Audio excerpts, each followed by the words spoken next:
মামলার বিচার এবং আওয়ামী লীগ নিষিদ্ধ নিয়ে যা বলছে জামাতে ইসলামী। বিএনপির মতো জামাতও চায় অন্তর্বর্তী সরকার যেন প্রশাসন, বিচার বিভাগ ও অর্থনীতি ও ব্যাংক খাতের প্রয়োজনীয় সংস্কার দ্রুত এগিয়ে নেয়। একই সঙ্গে আইন শৃঙ্খলা পরিস্থিতি নিয়ন্ত্রণে আনার ওপর জোর দিচ্ছে জামায়াত ইসলামী। বলছে নির্বাচন কমিশন সংস্কার করে পুনর্গঠনের কথা। এছাড়া আন্দোলনে নিহতের ঘটনায় আইনি বিচারের ওপর গুরুত্ব দিচ্ছে দলটি। জামাতের আমির ডক্টর শফিকুর রহমান বলেন, যারা ব্যক্তিগতভাবে অপরাধ করেছে তাদের বিচার অবশ্যই হতে হবে। তারা অপরাধী হলে অবশ্যই শাস্তি পাওয়া উচিত। এটা হচ্ছে ব্যক্তির বিচারের ক্ষেত্রে, আর দল হিসাবে পুরো দলটাই হত্যার শরিক হয়ে গিয়েছিল। তিনি বলেন, তাদের মন্ত্রী বলেছেন ছাত্রদের আন্দোলন দমনের জন্য শুধুমাত্র ছাত্রলীগই যথেষ্ট। তাহলে বিষয়টা কি দাঁড়াচ্ছে?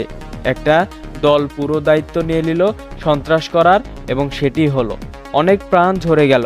সন্ত্রাসীদেরকে যখন বাহিনী হিসাবে দলীয় ব্যানারে নামিয়ে দেওয়া হলো।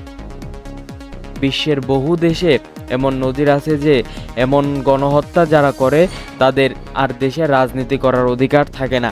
তবে জামায়াতের আমির জানাচ্ছেন, তারা এখনও দল হিসাবে আওয়ামী লীগকে নিষিদ্ধের দাবি জানাননি।